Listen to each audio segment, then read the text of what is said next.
Hi, this is John Ellis. I'm the president of the John Ellis Company and Accountancy Corporation. We're a boutique CPA firm located in Long Beach, California.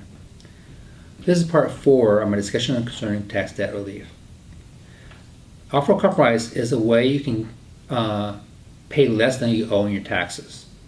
I had success in people who owe $100,000 and they paid only $100. Another person who owed $500,000 and they paid only $50,000.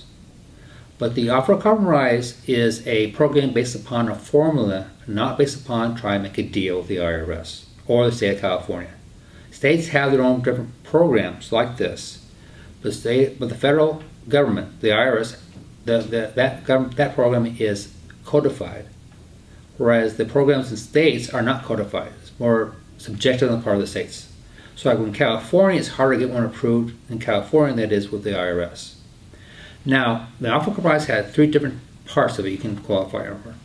One is doubt as to liability. One is doubt as to collectability. The other one is effective tax administration. The doubt of collectability is the most popular one that most people use. It's basically saying that you cannot afford to pay all the tax you owe. That's very formula driven, and basically what it is, you determine what your net available income is, multiply that by a factor, add that to your assets you have, your net assets, and that's the amount of money they feel you can afford to pay. That number is compared to how much you owe, and the difference is forgiven. As mentioned before, this is a once in a lifetime program. If you owe taxes after this program has been approved, then this program is rescinded and you owe everything back again. The other type of offer is called doubt as to liability.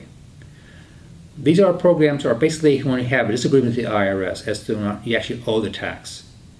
One could be an innocent spouse. Maybe she had a husband who failed to pay the taxes, but she had no idea what was going on, and she truly had no idea.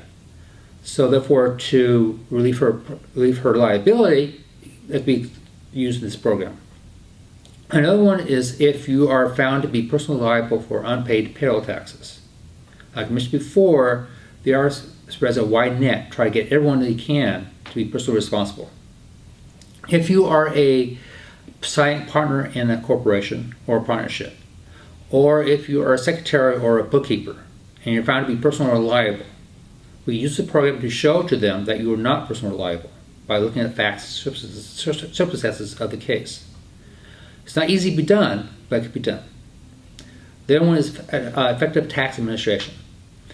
If you have severe financial difficulties, let's say a severe illness in the family, or if you owe a lot of money and you're 60 or 70 years old, or if you go through a national disaster, it's common fairness.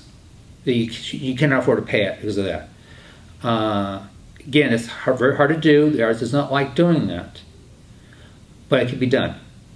Like I mentioned before, no matter what program you do, you gotta get tax representation because the IRS treats taxpayers differently than they treat tax representatives. My name is John Ellis. Any more questions, please give me a call. Area code 562-912-4334.